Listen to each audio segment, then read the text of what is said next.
En esta fecha tan especial, en la conmemoración de los 41 años de la Facultad de Ciencias Sociales, a 25 años de la creación de la Maestría en Política Social, Convención en Promoción de la Infancia, nos complace congregarnos alrededor de la presentación del libro El desborde de la explotación económica de las infancias en el capitalismo contemporáneo, de los autores Esquivoto, Kusianovich, Martínez, Talero, González, Figueroa, Bazán y Arizpe. Se trata de una comunidad de pensadores, activistas, luchadores sociales que desde el calor de los movimientos de las infancias trabajadoras proponen y exponen una perspectiva para analizar y comprender la situación de las infancias en el capitalismo contemporáneo. Ese mismo capitalismo que actúa como una entidad omnipresente en todas las dimensiones de la existencia humana y de la naturaleza, en el cual todas las niñas y niños son agentes económicos y no solo los que trabajan. La explotación en la que se funda el capitalismo no solo se manifiesta en las tradicionales formas de trabajo, también en las nuevas formas, pero además encubiertas, transformadas, metamorfoseadas en los sistemas tecnomediados como plataformas, producción de datos, redes, etcétera, en las cuales son consumidores y a la vez productores. Este texto discute el lugar de las infancias en la economía, en las ciencias sociales, en la educación, en los ámbitos del cuidado, en la guerra, en los ecocidios, para desnudar las diversas formas en que son objeto de explotación. Y allí, en aquello que denominan la infancia en estado de sitio, recurren al optimismo de la voluntad desde Gramsci para invitarnos al diálogo y a la discusión sin miedo a la incomodidad de movernos fuera de los parámetros teóricos en los que solemos movernos. Le damos la bienvenida entonces a los maestros Alejandro Kusianovich, al maestro Yanji Esquivoto, que tendrán aquí la presentación del libro y luego seguirán los comentarios del maestro Lecaros y más invitados que reaccionarán frente al texto. Maestro Alejandro, maestro Yanji, tienen cada uno 10 minutos y yo les voy a avisar con una señal. Adelante. Muy bien. Es una alegría el poder dar inicio a la presentación de este texto, de este ladrillo, como algunos lo han llamado, por el volumen que representa. Quienes van a tener la paciencia de llegar hasta la última página se darán cuenta que no estamos exagerando. Pero no es el tema del peso ni del volumen, sino del peso de las argumentaciones que el libro contiene en relación a un fenómeno que sigue siendo un punto de debate, un punto de reflexión fundamental a nivel no solamente de la academia, sino de los propios actores sociales, en este caso de las propias infancias y adolescencias en el mundo de hoy. Lo que quisiera remarcar fundamentalmente, y ese es el título también del grupo que de una manera u otra presenta este trabajo, intentamos ser una comunidad de pensamiento. No es fácil hoy ser comunidad a partir de cómo pensamos. Es todo un desafío, porque somos absolutamente contrarios al pensamiento único.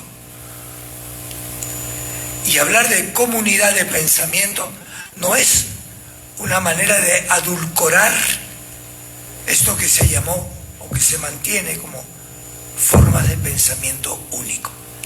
Es decir, pensamiento dogmático, pensamiento o sí, pero es así como debe ser.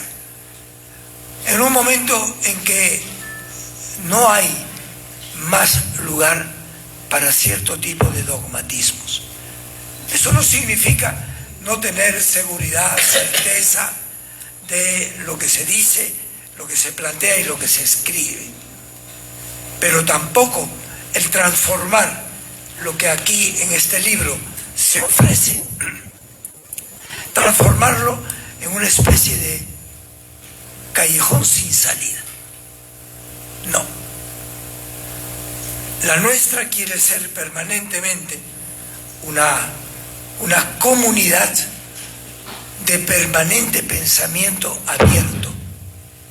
En otras palabras, la necesidad de crear una cultura heurística, o como diría Paulo Freire, ¿no?, de sabernos preguntar permanentemente y conversar, dialogar sobre qué hemos entendido de lo que hemos dialogado. Por lo tanto, este libro no pretende cerrar una problemática, sino abrirla más bien.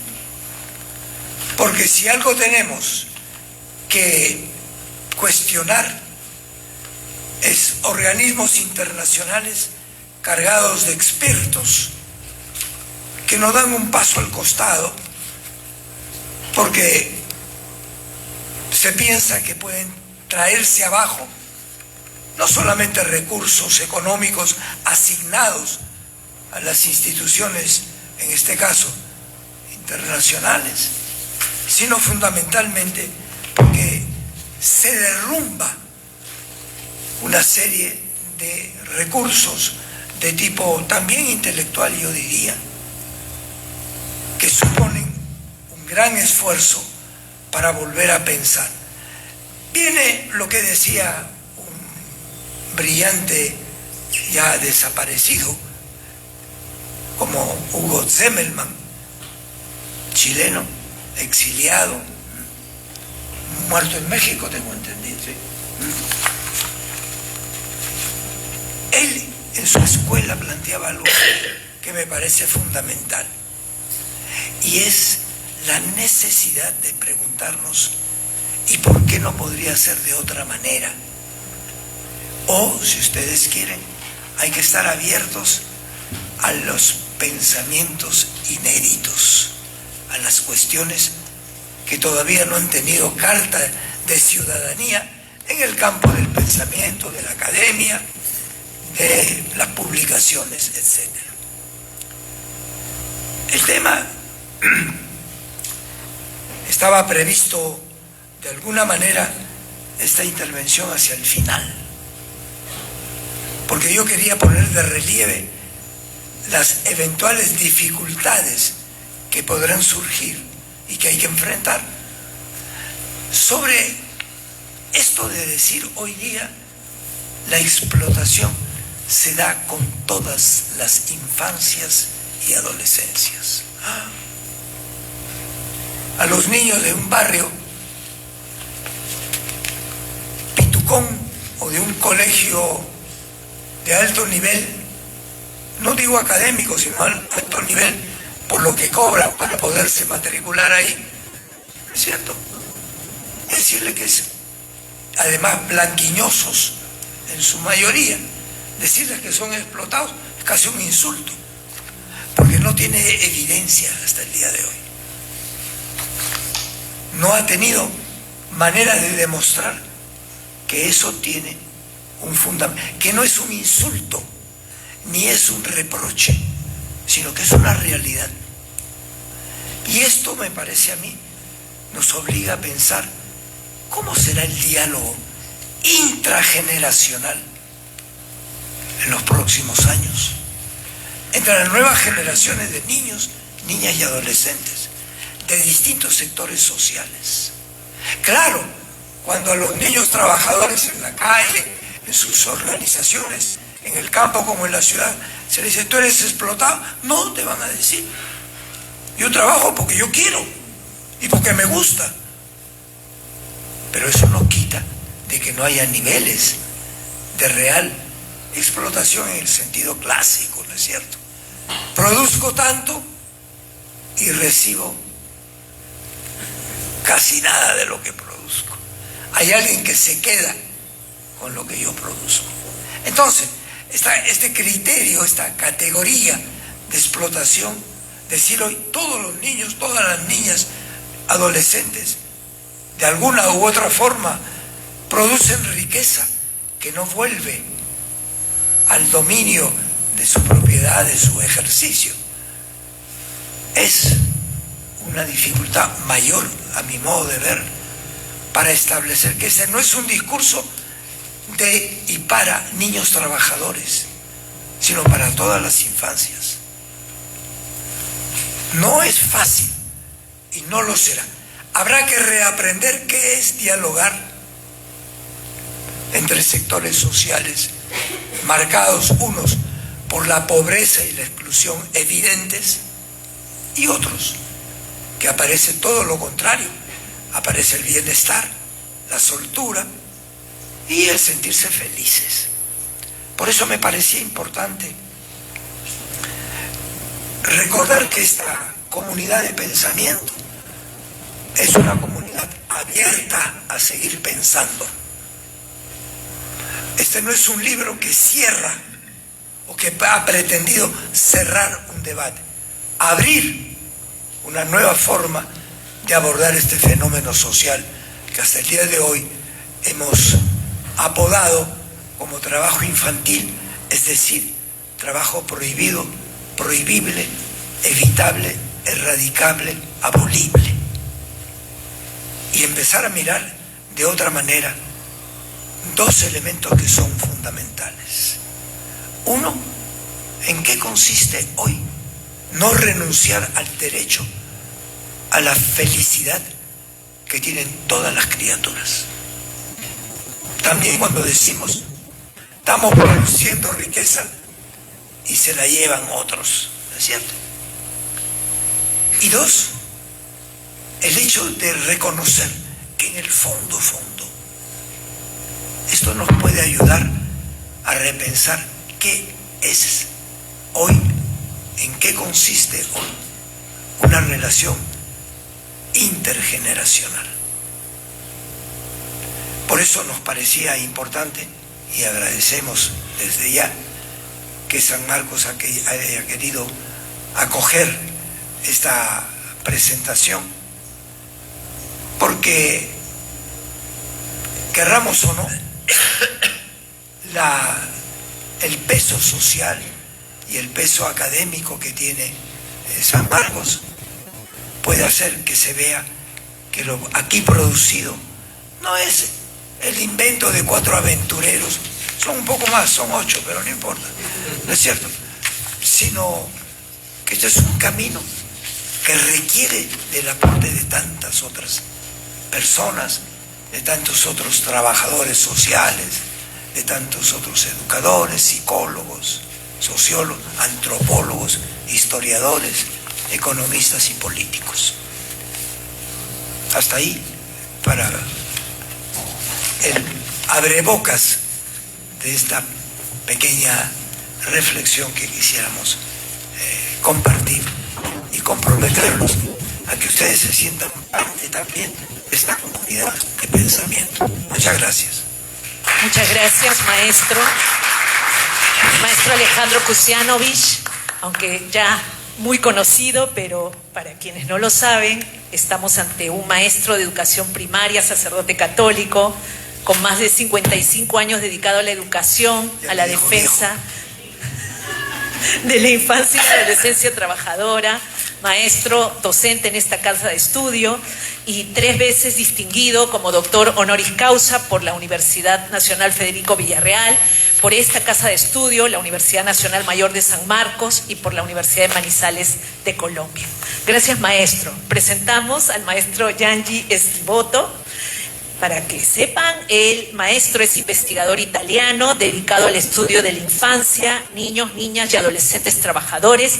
Tiene grado de maestría en IPECAL en Conocimiento y Cultura de América Latina y Estudios de Filosofía por la Universidad de Padua, Italia. Fue el coordinador de la Maestría de Infancia y Familia en la Universidad Externado de Colombia y director del área de Estudios de Familia e Infancia del Centro de Investigaciones sobre Dinámica Social.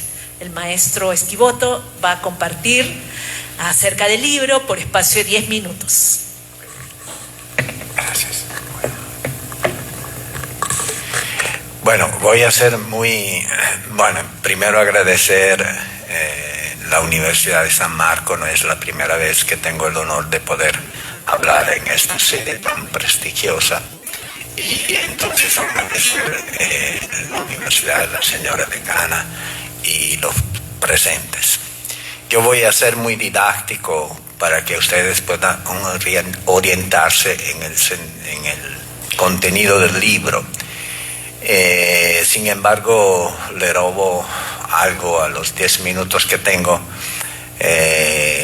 para parafrasear el título de un libro de Wallerstein que decía que el título era Impensar las ciencias sociales, ¿no? Y pienso que ha llegado el momento de impensar las infancias. Cuando digo impensar, no significa obviamente dejar de pensar, sino de dejar de pensar como estamos acostumbrados, que ha llegado el momento de que la teoría, el pensamiento sobre infancia se adecue de alguna manera, se conecte con lo que se ha llamado la gran reconfiguración de la infancia que se está dando en esta época, que han llamado todas las formas, postcontemporaneidad, modernidad tardía, segunda modernidad, modernidad avanzada, hasta algunos la llamó la modernidad cansada, hasta, ¿no? O sea, en esta época de toda manera de cambio, ¿no? Porque siempre, como decía Semmelmann, el ritmo de la historia, sobre todo de esta historia contemporánea, es mucho más acelerado del ritmo de la teoría. Entonces se crea una brecha, una desconexión. Recurro yo también al recordado Semmelmann entre la teoría y la realidad, que hace que nos inventamos realidades que no tienen sujetos históricos concretos. El libro quiere ser un grito de alerta sobre esto, y tal vez la lectura de este libro pueda parecer un poco pesimista.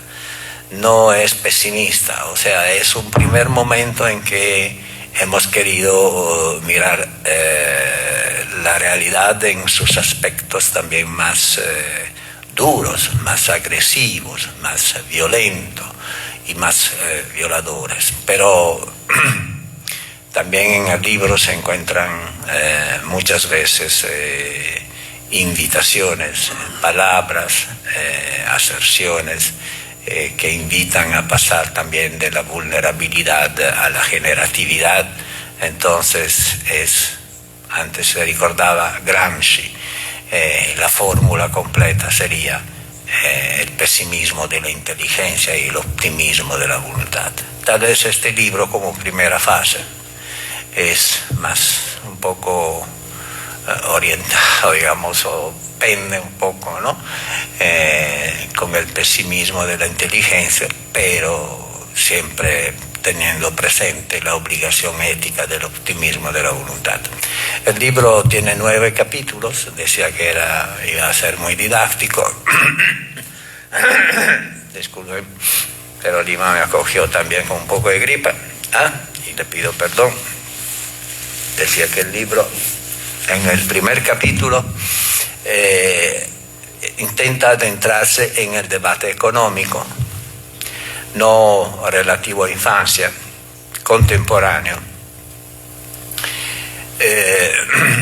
que se interroga sobre 3 puntos fundamentales. O sea, si está desapareciendo el trabajo o si el trabajo está asumiendo distintas formas que nosotros no logramos ni reconocer. Entonces estamos hablando de fin de trabajo, como por ejemplo Rifkin, o estamos hablando de una diseminación, de una difusión, de un mimetismo del trabajo. Se recurre un poco todo este debate sobre las transformaciones, las reconfiguraciones profundas en el mundo del trabajo.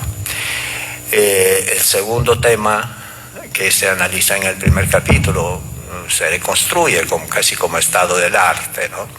Es lo que se ha venido llamado el enigma del valor en nuestra sociedad. O sea, cuáles son los puntos en las cadenas de valorización del capital que son neurálgicos para la producción de valor, de plusvalía, de riqueza. Y entonces, ¿cuáles son los puntos en donde emergen también? Tercer punto, emergen estas nuevas formas de explotación. Formas de explotación que de toda manera manifiestan un carácter fuertemente crípticos, fuertemente enigmáticos, fuertemente parecido a la neblina de Lima por la mañana, mimetizada, a veces escondida, ¿no? O sea, difícil también de coger en su aspecto explotador, inclusive porque sin renunciar en muchos casos a su aspecto de feroz, duro, violento, ¿no? Muchas veces se presenta en una forma, al contrario, amigable, una forma atractiva, adictiva, como es el caso, por ejemplo, del consumo, de los centros comerciales o de los sistemas tecnomediados. Esa es la reflexión que se desarrolla en el primer capítulo, y denunciando una vez más cómo el pensamiento progresista, porque se trata de autores que de alguna manera se ponen críticamente frente al sistema capitalístico actual, que se ha llamado en mil formas, ¿no? Capitalismo global, capitalismo cognitivo, ¿no? Capitalismo de las emociones, ¿no? Capitalismo escondido, algunos lo han llamado, ¿no? Camuflado, ¿no? Bueno, decía, todo este debate, que es muy amplio, muy rico, o sea, tiene una literatura acumulada impresionante, no nombra la infancia, no existe la infancia, no viene nombrada. Y esto es muy preocupante, porque se reproduce en el pensamiento progresista que trata estos temas una fundamental actitud adultocentrista, que no es del capitalismo, sino es de los anticapitalistas, digamos así.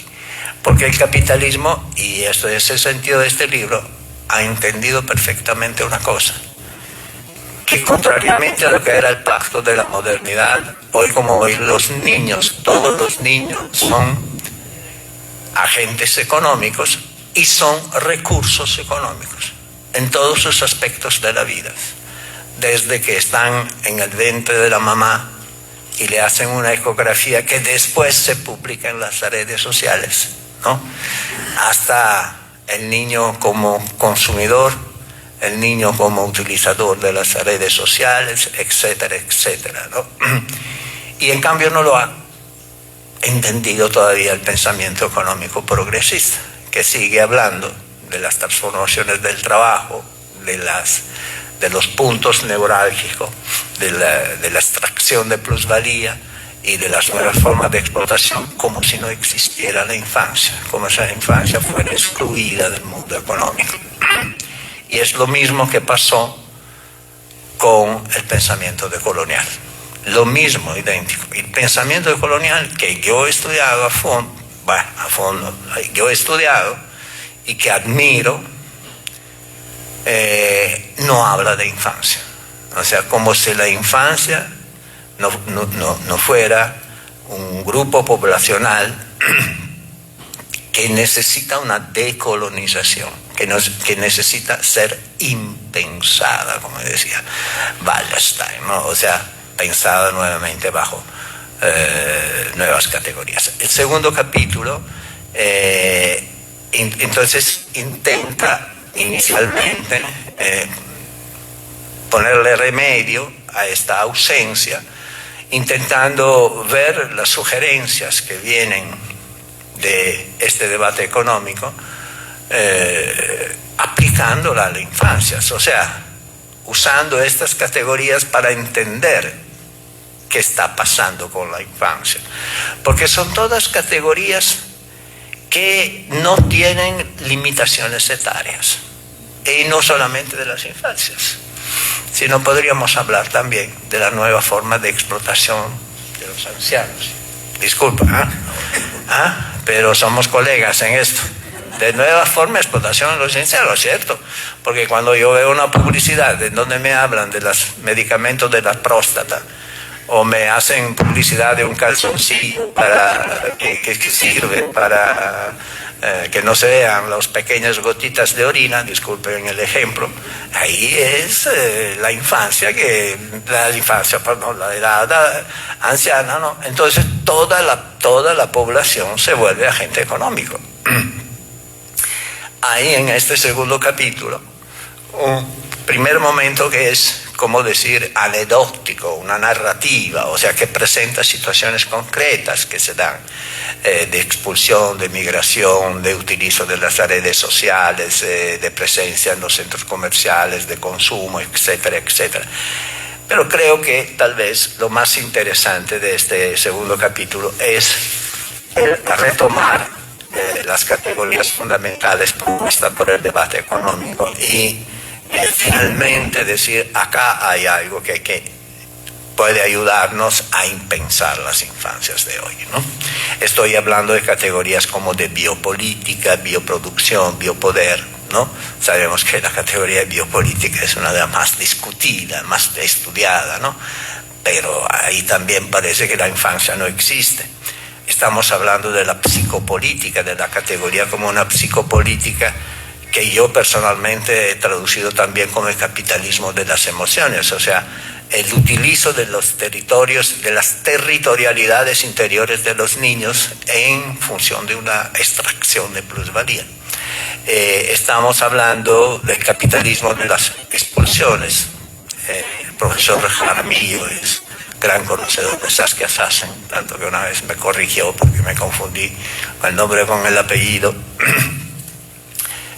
Categoría como por ejemplo el General Intellect o intelecto general de Marx, que intentamos en este libro retomar y pensar en función de la sociedad contemporánea y de los niños de hoy. Hay muchas series de Netflix, por ejemplo, que sin un nivel de conocimiento, vaya. Yo me acuerdo de una serie, por ejemplo, El misterio de los tres cuerpos, que si nunca uno ha escuchado hablar de la teoría cuántica, aún sin entenderla, no puede entender la serie.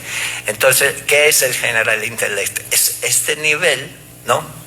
De conjunto del cuerpo social, nivel de aptitudes, de conversaciones, de capacidades, etcétera, etcétera, sin el cual el sistema productivo y la extracción de plusvalía no funcionaría. Y ahí están permanentemente involucrados los niños. Es suficiente pensar que, por ejemplo,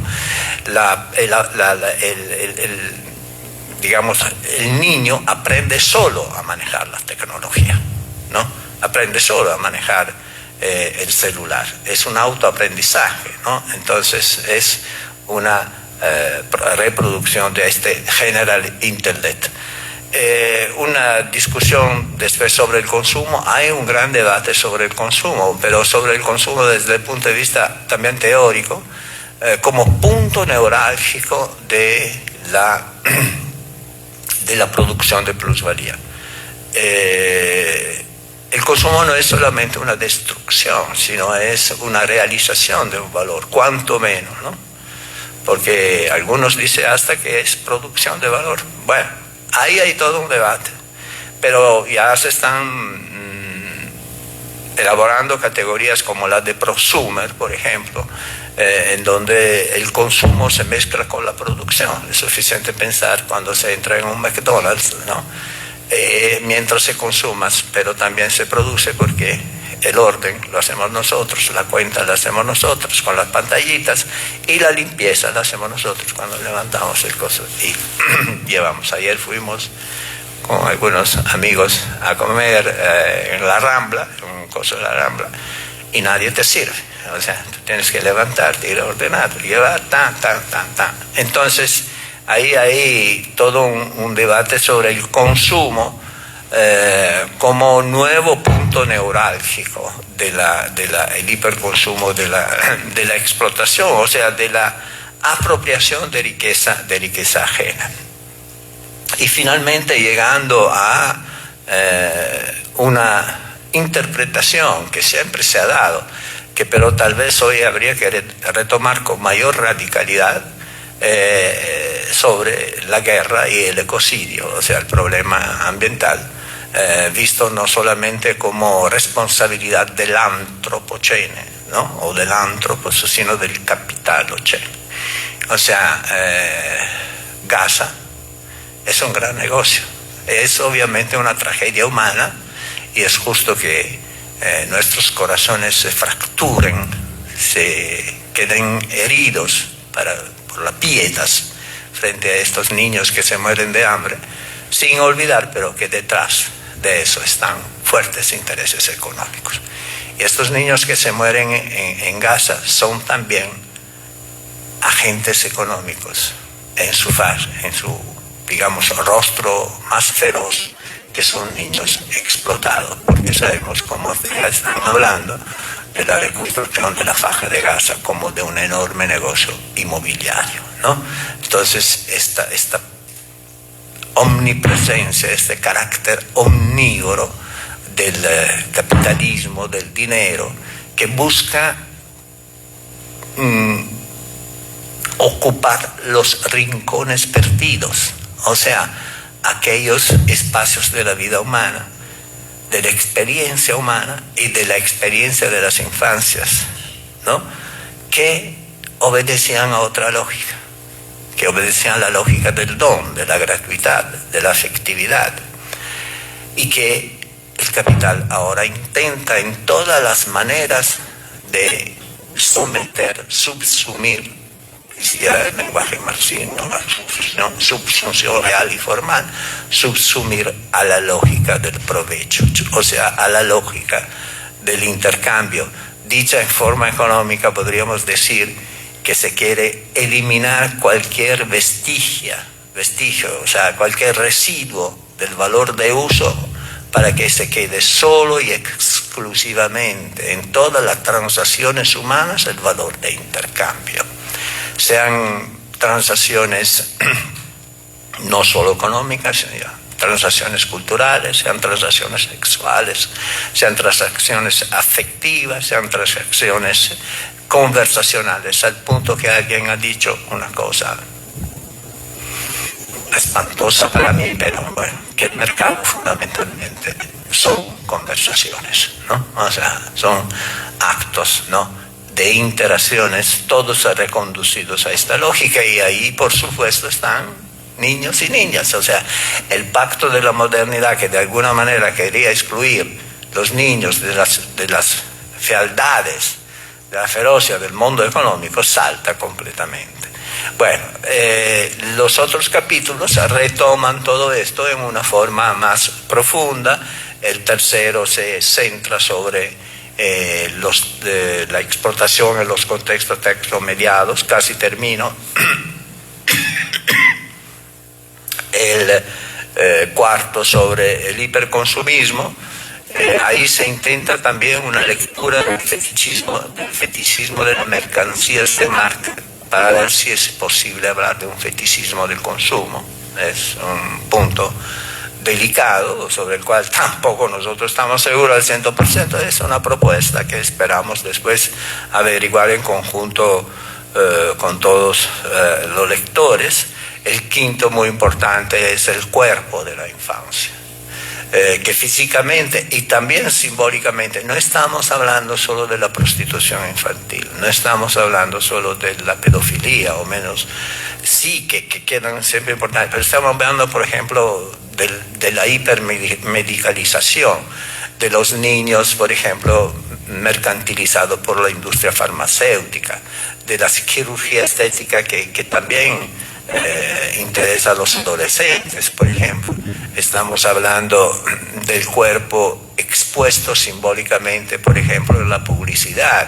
Entonces, lo hemos titulado este capítulo de la sacralización a la mercantilización del cuerpo, en una forma mucho más extensa de estos fenómenos que tienen que seguir condenándose, que son la prostitución o cosas, ¿no?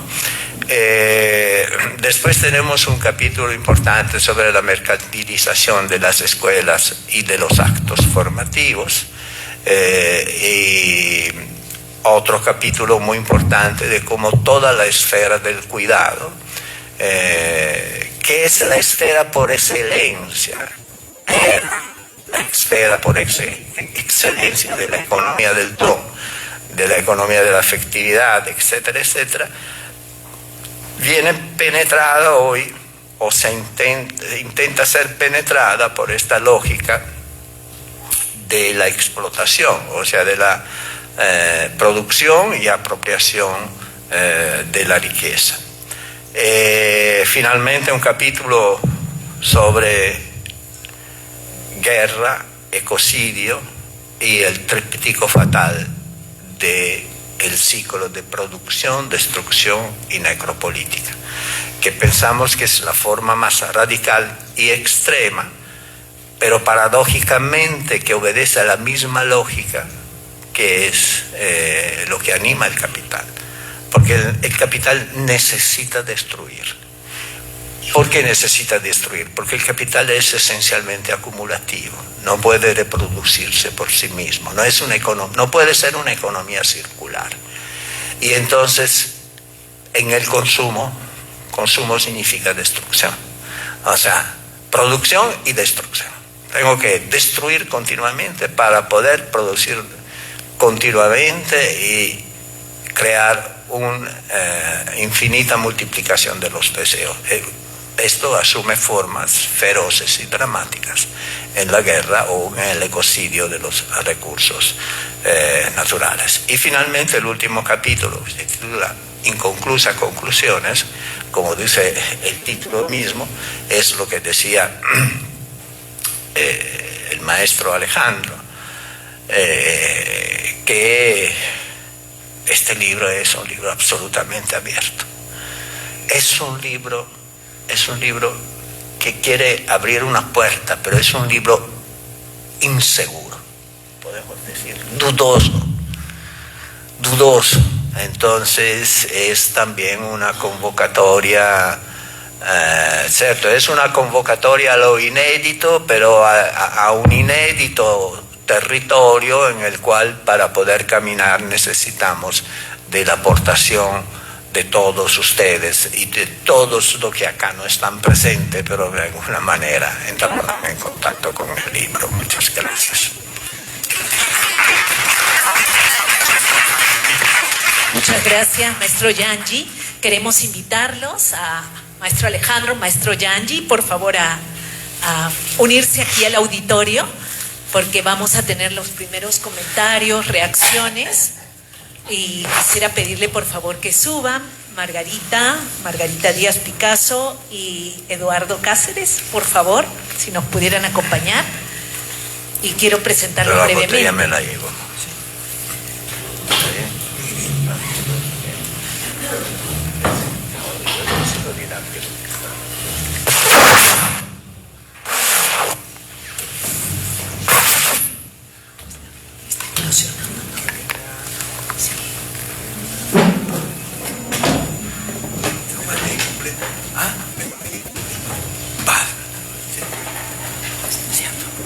¿Tienes tu libro? No, no tengo libro. El que está al fondo. Ah, ya, ese es.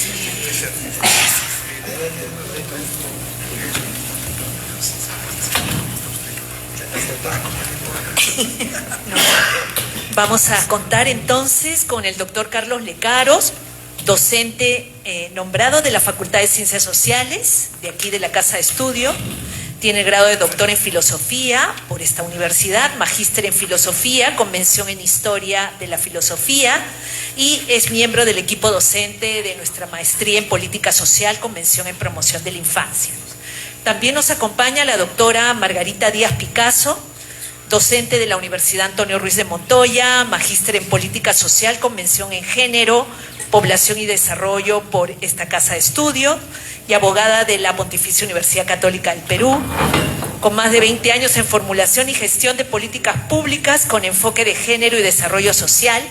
Y contamos también con el magíster Eduardo Cáceres, responsable del área de Derechos Económicos, Sociales, Culturales y Ambientales de la Asociación Pro Derechos Humanos, APRODE. Y les vamos a pedir que puedan compartirnos sus impresiones y reacciones por espacio de unos breves pero intensos 5 minutos. Qué difícil. ¿Quién comienza? Tú dices. Por favor, Margarita, sí. Gracias. Bien, muchas gracias. Buenas tardes con todos y todas. Primero agradecer la generosidad del profesor Kusianovic por la invitación a comentar este libro, que la verdad creo que nos abre muchas interrogantes, pero también nos clarifica muchos asuntos que son importantes para el ejercicio de los derechos de las niñas y los niños en nuestro país y en el mundo. Uno de los elementos que creo que es un elemento que este libro explica de una forma brillante realmente es cómo el mercado o el capitalismo, mejor dicho, ha ingresado en la mente, en el cuerpo y en el alma de los niños y las niñas, convirtiendo todos los espacios en los que se desarrollan y en los que viven en espacios de intercambio de bienes y o servicios, incluso algunos de ellos invisibles. Uno de los elementos que también se observa en el libro es la plasticidad respecto de lo que significa consumir o ser productor de un bien o un servicio, ¿no? Como ejemplo, el libro coloca el caso de los niños y las niñas que están en los videojuegos, por ejemplo, que dan los likes en internet y que cada vez que ellos tienen una interacción generan monetización, generan dinero para aquellos que son los dueños o las dueñas de estas plataformas. Y ese es un elemento importante porque implica una nueva forma de relacionamiento de los niños y las niñas con lo lúdico. Y eso lúdico impacta en su emocionalidad y en su escala de formación de valores, que es a lo que el libro también apunta. A cómo este mundo en el que estamos hoy inmersas, en el mundo de las imágenes, puede llegar incluso a deconstruir una formación ética de los niños y las niñas, orillándolos a la insensibilidad. Por ejemplo, un ejemplo que coloca el libro es qué pasa cuando un niño o una niña está frente a una imagen de televisión y puede ver el horror que sucede en Gaza y segundos después está viendo una publicidad de cereales o de chocolates o de alimentos para perritos, me parece que era el ejemplo del libro, y resulta entonces que todas las imágenes valen como que lo mismo, ¿no? Lo que empezaba siendo un horror, bueno, se ve mediatizado, endulcorado, caramelizado por las siguientes imágenes. ¿Hasta qué punto se está perdiendo la capacidad de indignación o estamos haciendo que los niños y las niñas pierdan la capacidad de indignación que es inherente al ser humano frente a la injusticia y estamos haciendo de ellos y de ellas simples consumidores de aquello que supuestamente son las corrientes actuales, ¿no? Ese es un elemento que me pareció bien potente en el libro porque nos está diciendo que estamos vaciando de contenido el corazón de los niños y de las niñas y los estamos llenando de cosas que se pueden comprar o intercambiar en el mercado, que ese es el centro, me parece, la gran discusión del libro, ¿no? El tema de la corporalidad también es un tema importante. Hablábamos de la mente, ¿no? De la mente, la conciencia ética y cómo esta se ve permeabilizada por estas nuevas tecnologías, pero no es culpa de la tecnología, es cómo la usamos y para qué la usamos. Como siempre, la responsabilidad de para qué usamos la tecnología es nuestra, igual ha sido con todos los inventos de la humanidad, ¿no? El tema de la corporalidad, que también forma parte de la estructura del consumo, es un asunto bien delicado. Y es más delicado tal vez incluso con las niñas, ¿no? Por un asunto de género, el tema de la belleza, a quién te tienes que parecer, cuáles son los cánones estéticos predominantes y vales en tanto lo que pareces, no vales en tanto lo que eres como persona humana con dignidad, todos y todas iguales. Esa mirada que además es segregacionista porque significa que estamos fomentando en las niñas y los niños que entre ellos haya una competencia de quién es el más bello excluye al que supuestamente no es más bello y se dan todas estas situaciones de violencia exacerbada también a nivel de los niños y los niños, ¿no?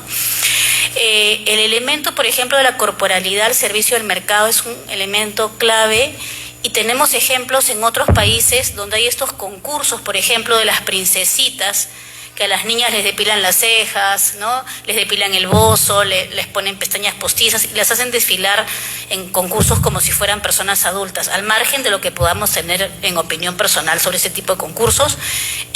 A las niñas se les coloca como mercancía, ¿no?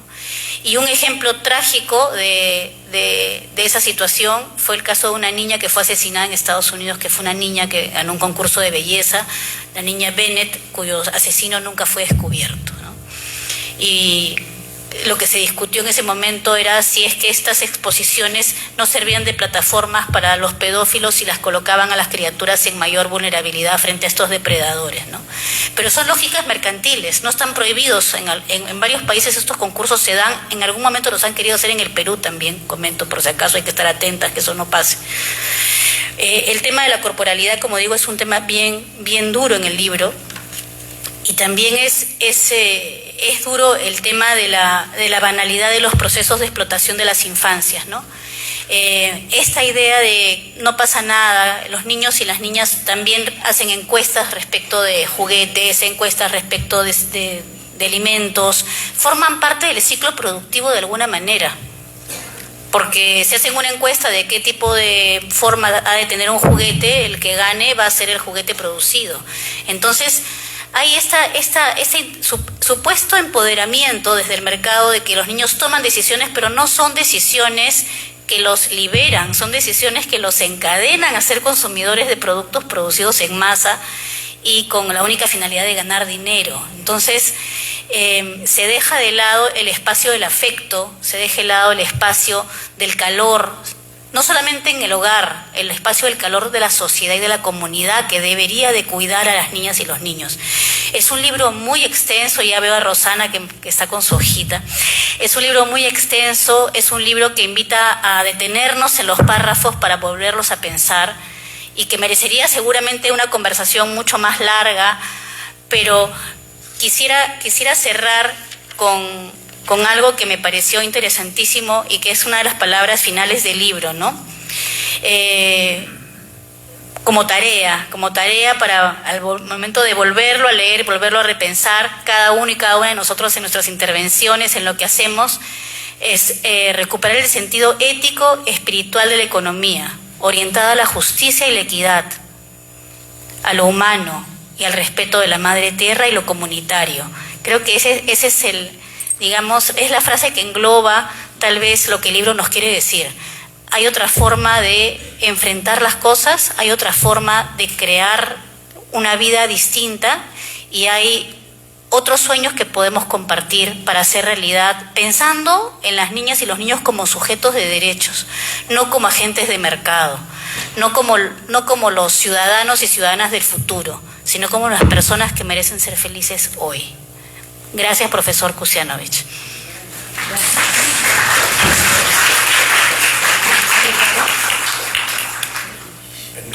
Sí.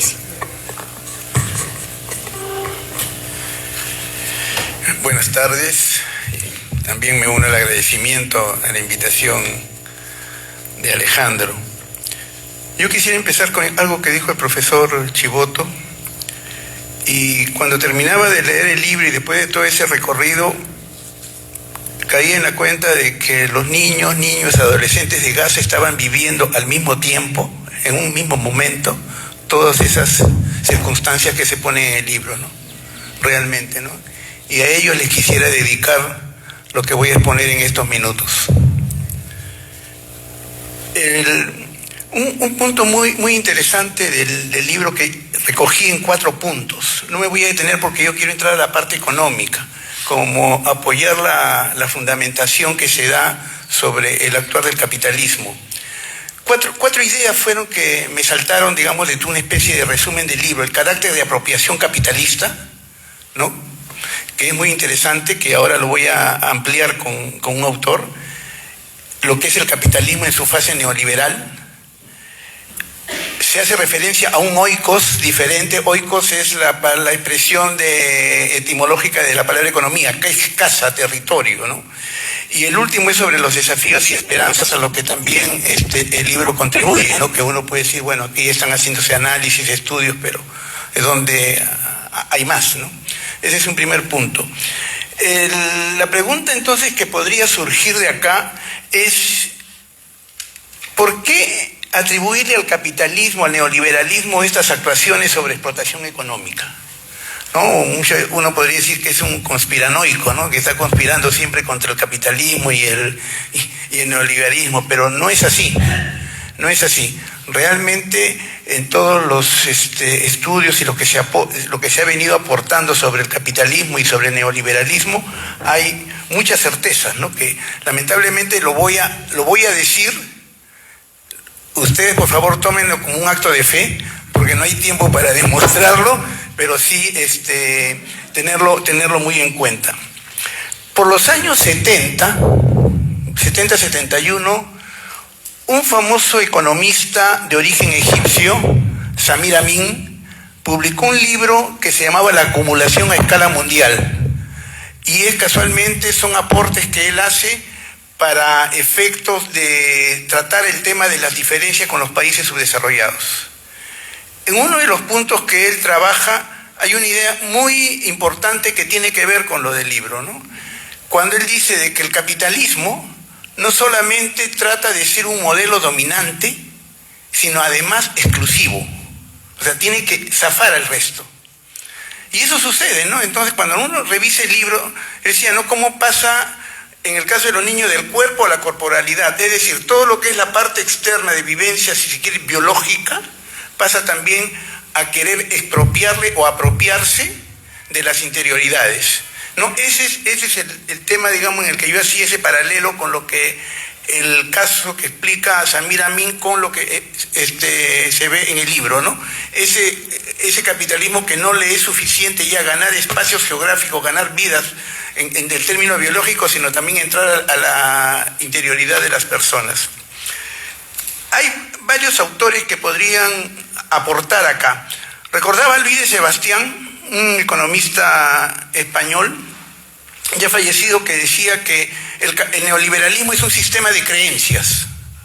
Y eso es básico, porque al conquistar es como una especie de religión, que también lo dice Hinkelhammer. El otro pensamiento que es muy interesante es de Jan Ziegler, que es un sociólogo suizo, que dice pues que el neoliberalismo es como el SIDA, porque destruye las posibilidades de defensa de las personas, ¿no? Entonces, estos tres casos que expongo yo creo que dan mucha claridad con respecto a lo que es el capitalismo, lo que es el neoliberalismo. Entonces, ya pasando, digamos, a una especie de decir, bueno, ¿qué hacemos, no? Yo tenía preguntado así, bueno, ¿qué hacer frente a la irrupción casi incontrolable de lo que en el libro aparece reiteradas veces como los ecosistemas intermediados? ¿Qué hacemos frente a eso? Es decir, ¿cómo responder a un fenómeno como el de la tecnología cuya velocidad de innovación, y aquí en el libro se habla, por ejemplo, lo que ya, bueno, cuando estudiaba yo economía lo llamamos la obsolescencia planificada, acá le llaman la obsolescencia programada, ¿no? Y también lo que era el efecto de demostración, o sea, la imitación de patrones de producción e imitaciones en los patrones de consumo. Entonces, ¿cómo vamos a poder nosotros superar? Y yo llegaba a la conclusión de que eso realmente es difícil, ¿no? Y lo que habría que volver es a una serie de consideraciones que son muy importantes. El tema, por ejemplo, también que me llamó la atención y que creo que está atado a todo ello, a lo tecnológico, es el tema del trabajo. El trabajo que, digamos, desde que Engels escribe el papel del trabajo en la transformación del mono en hombre y después todo lo que se ha ido trabajando sobre este asunto, aporta muchos elementos como para tratar de evitar y superar toda esa terminología que el neoliberalismo nos va imponiendo día a día, ¿no? O sea, ya no es un empresario pequeño, sino es un emprendedor. Ya no es el obrero, el empleado, es un colaborador, ¿no? Ya no es pues la oficina que había en las fábricas de las trabajadoras sociales, los trabajadores sociales, que hacían referencia pues a arreglar los asuntos personales de los obreros o empleados, sino ahora es el empresario responsable social, ¿no? Entonces nos van configurando una nueva semántica sobre lo que es el comportamiento del capitalismo. Yo quería, ya digamos para ir terminando por el poco tiempo, como le digo, hagan acto de fe, en otra oportunidad podemos ampliar esta conversación y les puedo exponer. Otro punto que también es importante, que siempre lo desarrollo con mis alumnos, es que todo lo que son modelos de desarrollo, lo que son políticas públicas, parten de una ideología. Ideología en el sentido más genérico del término, como manera de ver el mundo. O sea, nosotros vemos el mundo y su entorno. O sea, en el mundo vemos personas y un entorno. Eso nosotros lo tratamos de razonar, de simplificar mediante un razonamiento, y a eso le llamamos modelo. O sea, la manera como nosotros simplificamos. Y a partir de ese modelo es que tomamos decisiones en materia de políticas. Y podemos decir, claro, de la manera como, por ejemplo, en el libro se expone muy bien la manera como, digamos, vemos a los niños, ¿no? Manera de ver, digo, que tienen las personas e instituciones sobre los niños, niñas, adolescentes. ¿Cuál es esa realidad que pueden ver un cierto sector de gente? Que los niños trabajan y no estudian, que hay una fascinación ante la tecnología, la casa como depósito de objetos y otros atributos. Sobre eso se construye una lógica, como decir, niños y niños no deberían trabajar. Hay un interés superior del niño, pura retórica. A los niños, niñas y adolescentes hay que cuidarlos, hay que protegerlos, y que no están preparados para opinar. Obviamente, si yo me construyo ese modelo, las decisiones que voy a tomar en materia de política van a obedecer a ese modelo, que no necesariamente está respondiendo a una realidad. Yo terminaba con unas conclusiones que lo voy a decir muy rápidamente, y parto, creo, de que es inexorablemente vamos hacia un desarrollo de tecnología que no vamos a poder detener. En eso tenemos que estar pisando tierra, ser muy realistas, ¿no? Ahora, frente a los avances tecnológicos debemos cuidarnos del peligro de caer en la patología que nos impone el capitalismo neoliberalismo. En cuanto a aceptar como normal, eso le llaman normosis, sus diversas formas de someternos. La patología y lo normal lo ha trabajado Erich Fromm. Hay un libro póstumo sobre este tema. Ahora, de no ser así, o sea, de aceptar esa normalidad, puede conducirnos, dice, a una normopatía, o sea, ya a la enfermedad propiamente, ¿no? Recordemos en la época de la pandemia, cuando hablaban de una nueva normalidad, cuando habíamos recuperado una serie de valores y decíamos, hay que volver a una nueva normalidad y hay que aceptar esta nueva normalidad. ¿Y cómo nos hemos olvidado de ello? Luego es preciso salir de esta necronomía, ya no le voy a llamar economía, sino necronomía, ¿no? Porque es una economía que mata. Es una economía, este modelo, si no lo superamos, es una economía que va a seguir matando, nos va a seguir matando. Mata personas, mata ambiente. Hay que retomar la dimensión ética de la economía, ¿no? Esa economía que aliena, que convierte no solo a niños, niñas y a adolescentes, sino a todos los seres humanos en objetos desechables, que produce simultáneamente sufrimiento y muerto. Urge retomar la dimensión ética de la economía y por eso mismo, en materia de políticas públicas, actuar en el plano de una ética del desarrollo. Finalmente, todo esfuerzo humano habría que encaminarlo hacia una forma de ser, digamos, una forma de ser civilización.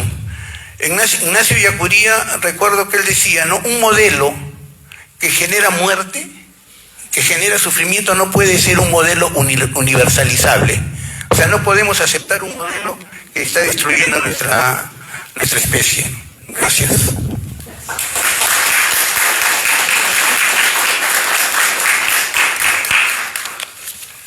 Bien, buenas tardes a todas y todos. Muchas gracias por la invitación. Felicitaciones, Chito, por el trabajo y a todo el colectivo que ha elaborado este texto que, como bien se ha dicho, es un texto de ruptura en cierto sentido y también de apertura a un debate que que debe continuar.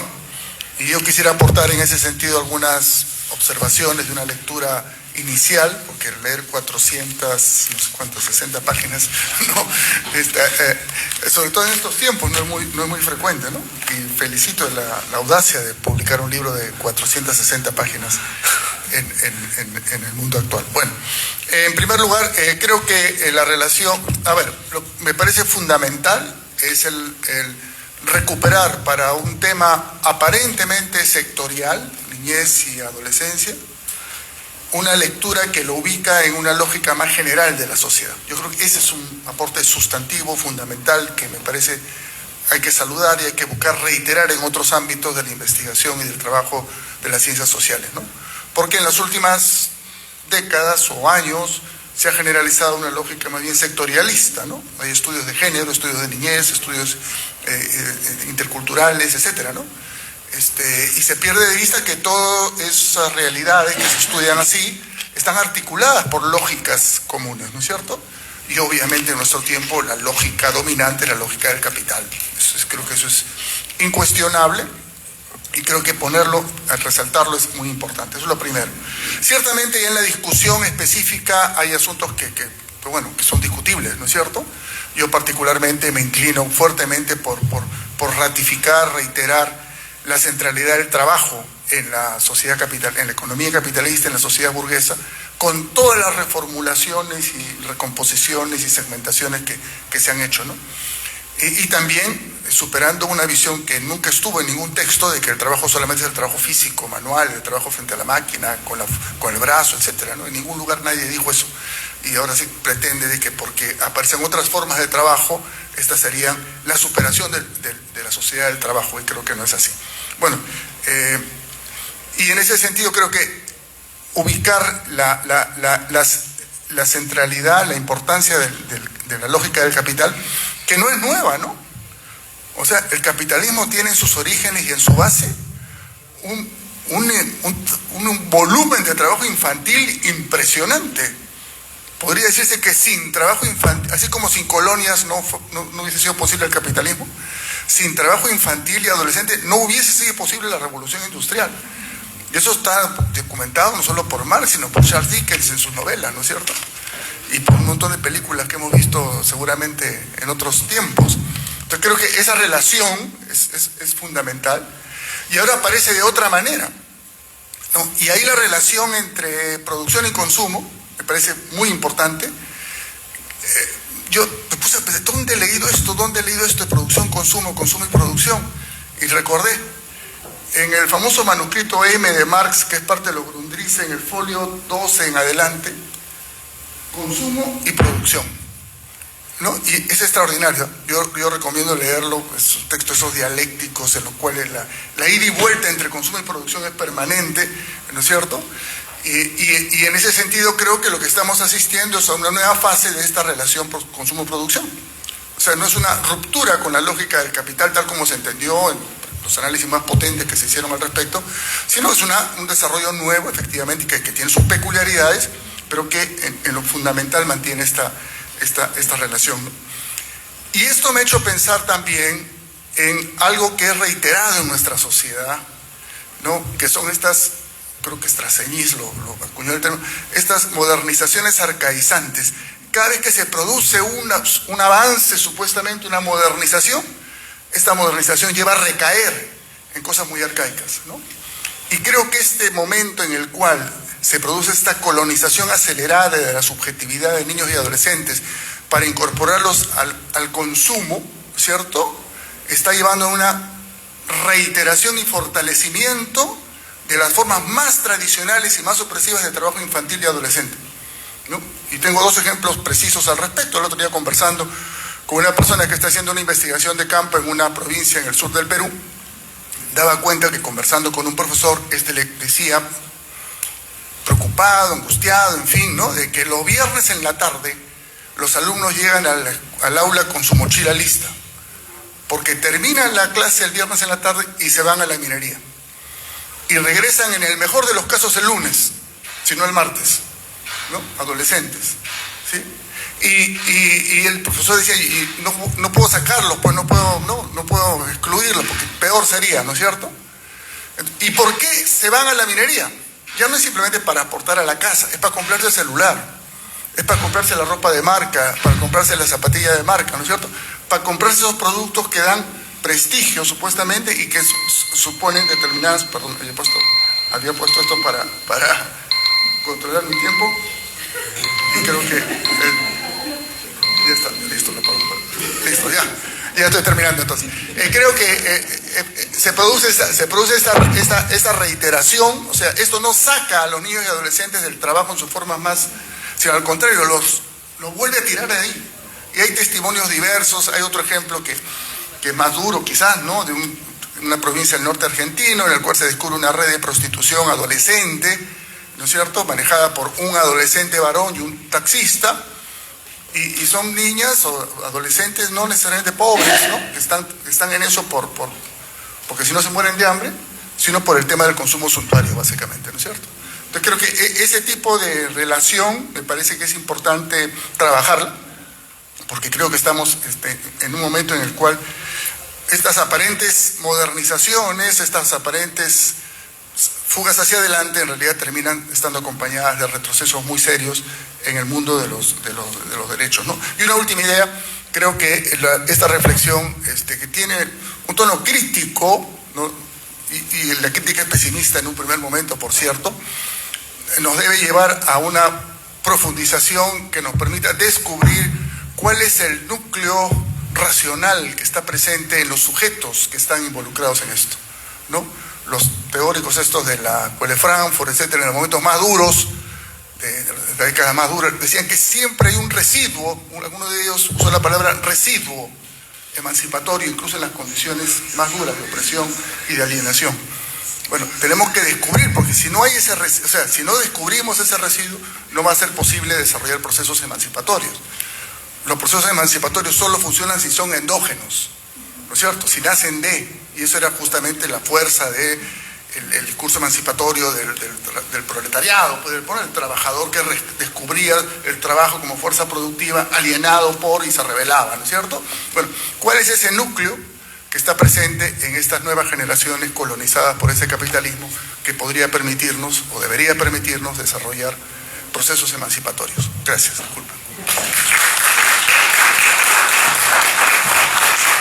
Muchísimas gracias, Carlos, Margarita, Eduardo. Los invitamos a integrarse al auditorio y queremos cerrar con algunas reacciones. Perdonen la tiranía del tiempo. Quisiera invitar a Eduardo Cáceres, responsable. Perdón.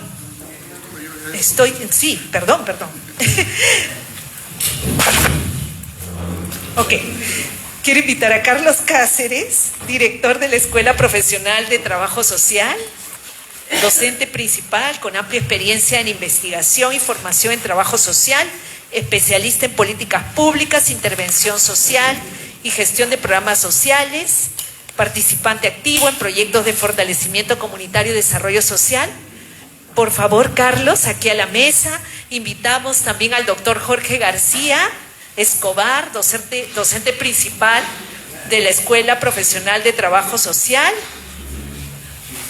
licenciado en Trabajo Social por nuestra Casa de Estudio, magíster en Trabajo Social con orientación en Gestión del Desarrollo en la Universidad Nacional Autónoma de Honduras y doctor en Ciencias Sociales en nuestra universidad.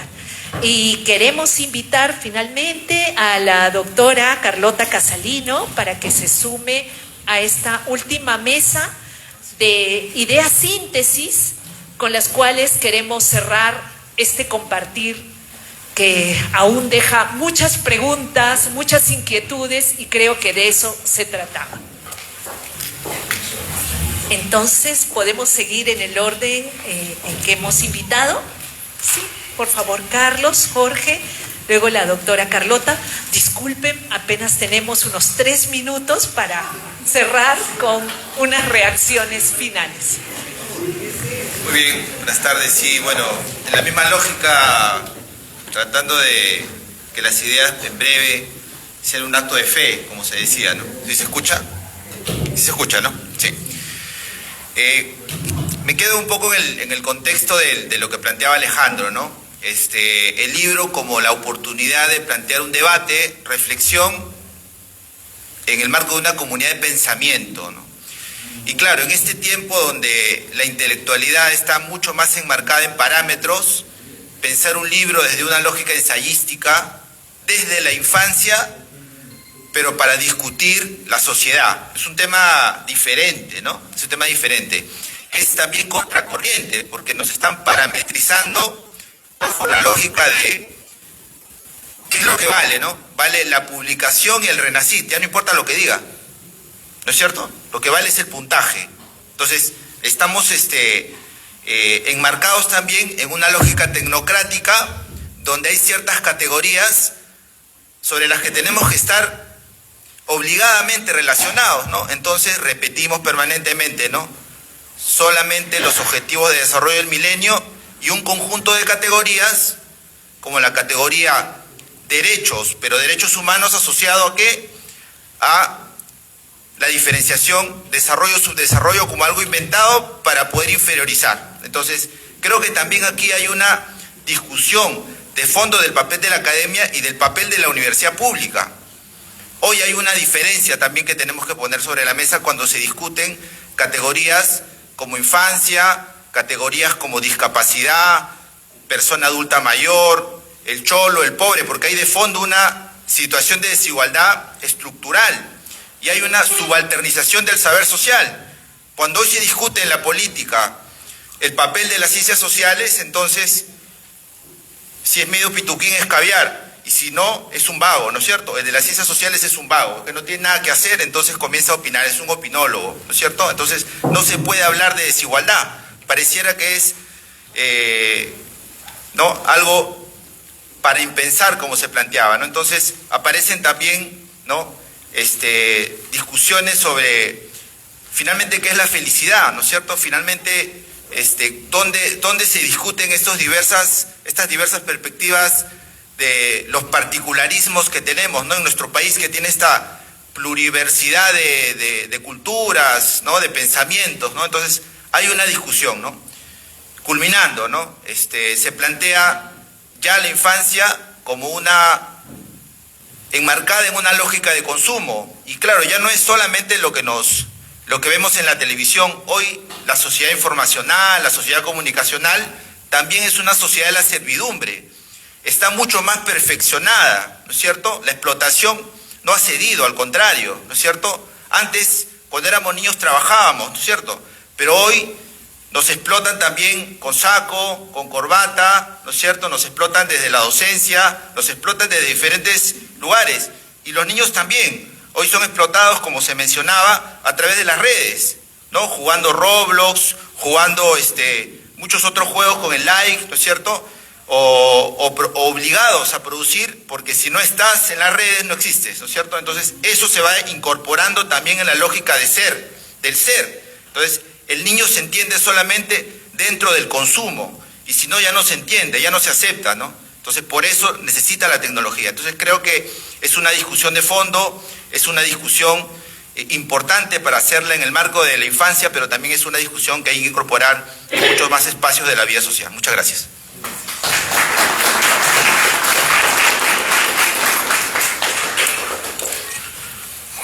Bueno, hablar 3 minutos es un poco complicado.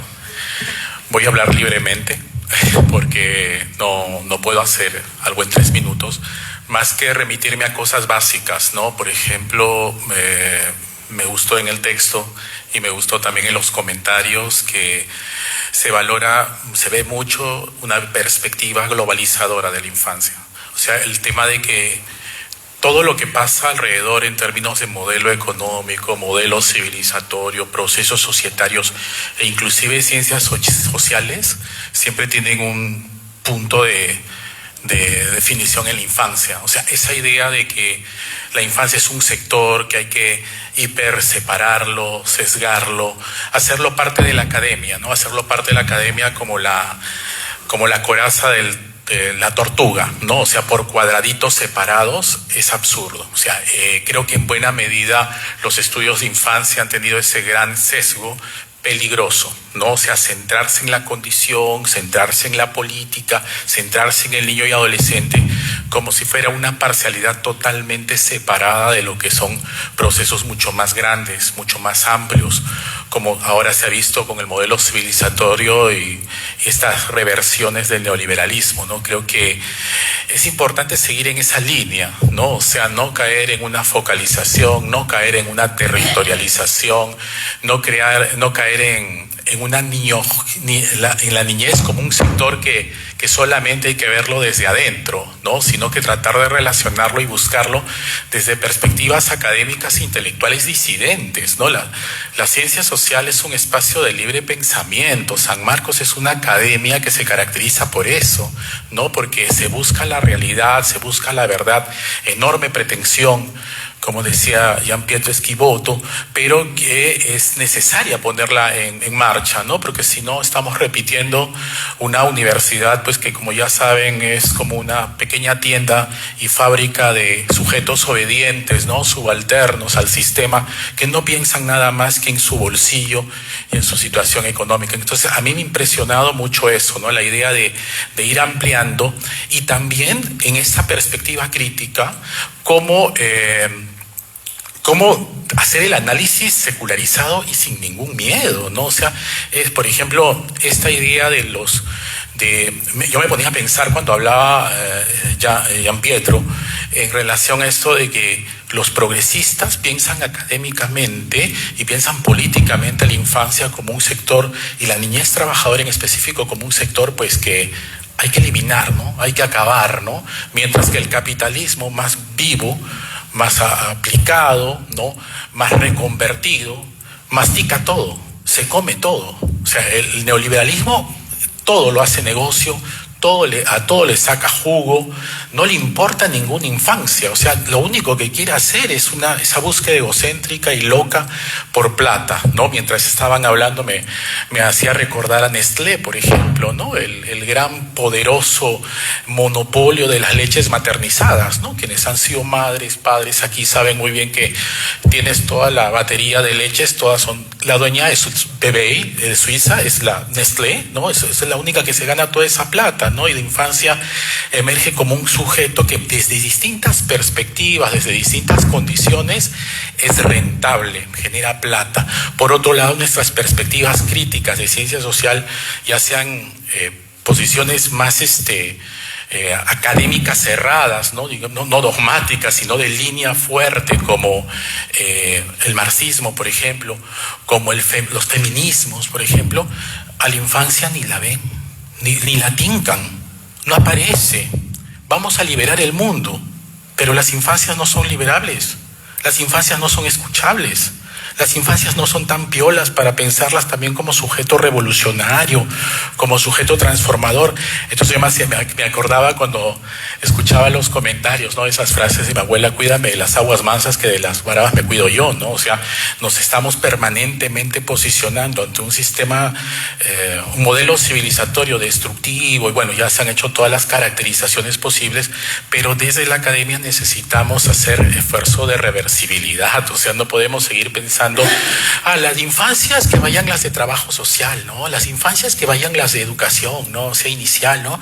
Y algunos cuantos voluntariosos que quieren trabajar la infancia, vamos a meternos en otras agendas, ¿no? O sea, a mí me parece muy interesante, y eso lo relacionaba mucho con mi tesis doctoral. La tesis doctoral, tampoco popular mía, también me doy cuenta de eso, ¿no? Cómo los revolucionarios, cómo los marxianos, cómo el movimiento de trabajadores históricamente le ha jugado a la OIT. O sea, cómo nuestra Central General de Trabajadores del Perú recibió plata de financiamiento de la OIT para erradicar el trabajo infantil. La Central General de Trabajadores, que heroicamente creó el más importante filósofo y sociólogo a la vez sin título de Latinoamérica, que se llamó José Carlos Mariátegui, ¿no? O sea, que nos enseñó a pensar además en estas perspectivas relacionales, en estas perspectivas no de arrodillarse y de rezarle pues al marxismo, ¿no? Sino que problematizar también al propio marxismo, problematizar los acercamientos que el marxismo ha tentado, y obviamente todas las otras escuelas de pensamiento, al tema de infancia, ¿no? Creo que la infancia sigue siendo un espacio copado por niñólogos y niñólogas que le han visto un pingüe negocio muchas veces a las infancias, pero que necesita escuchar a los sujetos de carne y hueso, que necesita escuchar a los sujetos reales, ¿no? Como los del movimiento de niñez trabajadora en Perú y en Latinoamérica.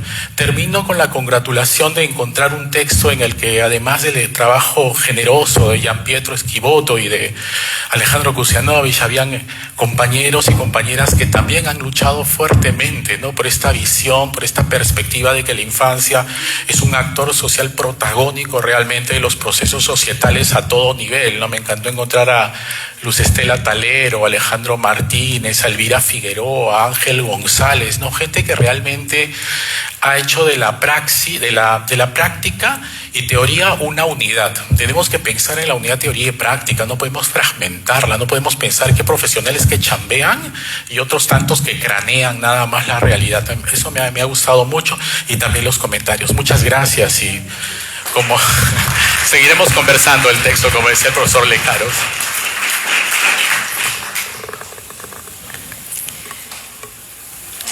Buenas noches a todos y todas. En primer lugar, deseo agradecer a los autores de este libro por presentarlo en el marco de los 41 años de nuestra facultad.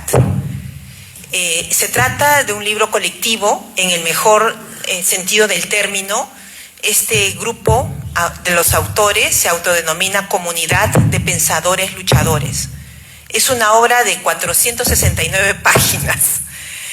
Sus autores son Nelson Arizpe, Marco Bazán, Alejandro Kusianovich, Elvira Figueroa, Ángel González, Alejandro Martínez, Giangi Esquivoto, Luz Estela Talero. 8 autores con una larga trayectoria en el trabajo con niños, niñas y adolescentes en el Perú y en otros países como Venezuela, Cuba, Colombia. Se trata de una obra compleja que se ha organizado en 9 capítulos.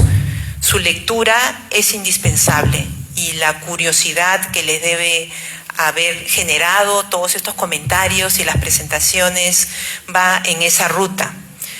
Los temas los han abordado, como les señalé, en 9 capítulos.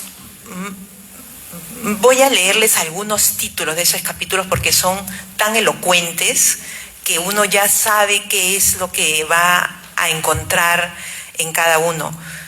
El primero es la sociedad y el capitalismo postfordista, procesos históricos y categoriales en disputa sobre el destino del trabajo, el enigma del valor y las nuevas formas de la explotación económica.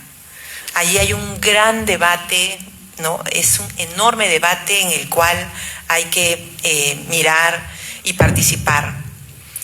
El desborde de la explotación económica de niños, niñas y adolescentes, subsunción formal y real de la vida de las infancias a la lógica del capitalismo contemporáneo.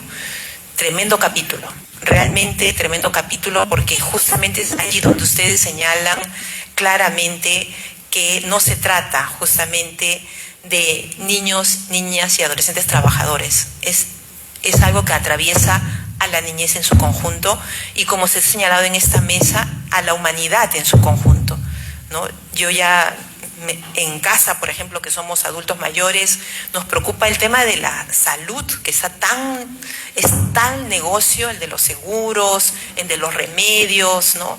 El de todo lo quieren operar, ¿no? Todo va rápidamente a la operación. El tema de los alimentos, ¿no? Y qué caro es lograr conseguir alimentos saludables, comer de manera saludable, entre otros aspectos. No me voy a detener a señalar más capítulos porque si no se me van a agotar mis minutitos. Así es que quiero pasar al tema de la importancia. Es una obra que es el resultado de una gran experiencia, de múltiples lecturas. Una mirada atenta y crítica es de lectura indispensable para las y los científicos sociales. En esta obra se visibiliza y alertan con excelentes argumentos, ejemplos y análisis crítico las nuevas maneras de la explotación en los niños, niñas y adolescentes. Desnudan la gran paradoja de que el Estado y la sociedad deben proteger a los niños, niñas y adolescentes, pero que al restringir su mirada respecto a dicha protección, dejan a la niñez y a la adolescencia en una situación de tremenda vulnerabilidad. La lectura me ha permitido rememorar libros clásicos sobre la construcción de la niñez, por ejemplo, Philippe Arié, sobre el trabajo y los trabajadores, a E.P. Thompson, Hobsbawm, quien al mirar el siglo XXI ya alertaba sobre la acelerada transformación del ciudadano en consumidor, a Raymond Williams, con esa mirada flexible y dinámica del marxismo. Justamente es esa mirada que podemos encontrar en esta lectura, ¿no? Hay una mirada muy crítica, muy de reflexión de ese marxismo o marxiano, como se ha señalado acá, dinámico, versátil, atento. Muchos de ellos, autores, son fundadores de los estudios culturales justamente y del marxismo contemporáneo. También, por otros lados, está Gilles Lipovetsky, para poder entender mejor el hiperconsumismo y sus múltiples dimensiones, como se ha desarrollado en este libro.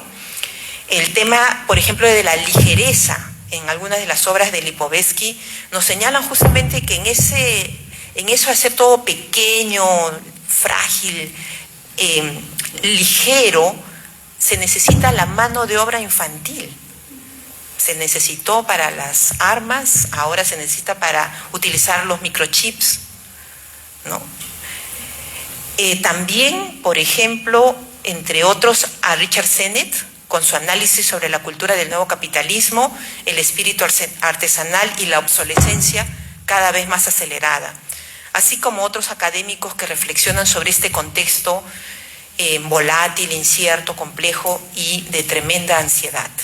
Se trata de un fenómeno de múltiples dimensiones, el que ustedes abordan. Muchas veces estas dimensiones son imperceptibles, que avasallan todos los ámbitos de la vida de niños, niñas y adolescentes, así como a los demás y a todos los grupos sociales dentro de ese grupo etario. Muchas gracias por esta magnífica obra. Abren el espacio para que iniciemos un debate y la conversación sobre el tema de este libro. Me han honrado invitándome a leerla y comentarla en esta tarde. Muchísimas gracias. Muchísimas gracias a los miembros de la mesa. Invitamos, maestro Yanji, por favor, si pudiera subir solo un minuto, que el profesor Jorge García quiere entregarle algo.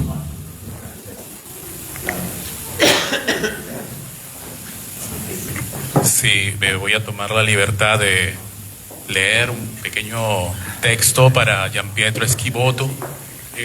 Lo leo. Gianpietro Schibotto, me es muy grato dirigirme a usted a fin de saludarle y expresarle mi felicitación y agradecimiento respecto a la labor de apoyo que permanentemente ha venido desarrollando en nuestra Facultad de Ciencias Sociales.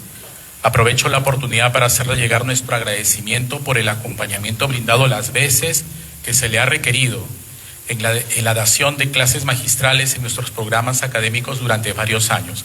Tenemos que reconocer su aporte como fundamental en la potenciación de la formación integral del talento humano más importante que tiene este país, que viene a San Marcos, y que llega a nuestras aulas para formarse en el nivel de posgrado.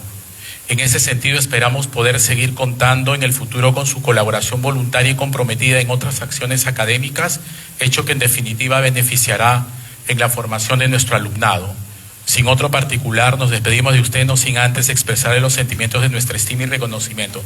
Gianpietro Schibotto dice que ahora está exponiendo aquí, pero en realidad ha estado permanentemente aquí. Puedes estar aquí físicamente, pero más importante es estar permanentemente en las ideas, en el espíritu, en el compromiso, y por eso nos hemos tomado la libertad de dejarle este pequeño documento a Gianpietro por todo su aporte. Y bueno, nos sigue generando pensamientos en voz alta con este texto junto con los compañeros. Yo les pido un fuerte aplauso para Gianpietro Schibotto.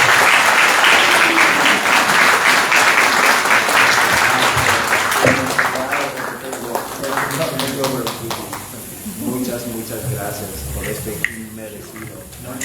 Muchísimas gracias a todas y todos los participantes. Esperamos que hayan disfrutado de esta presentación. Hasta otra oportunidad.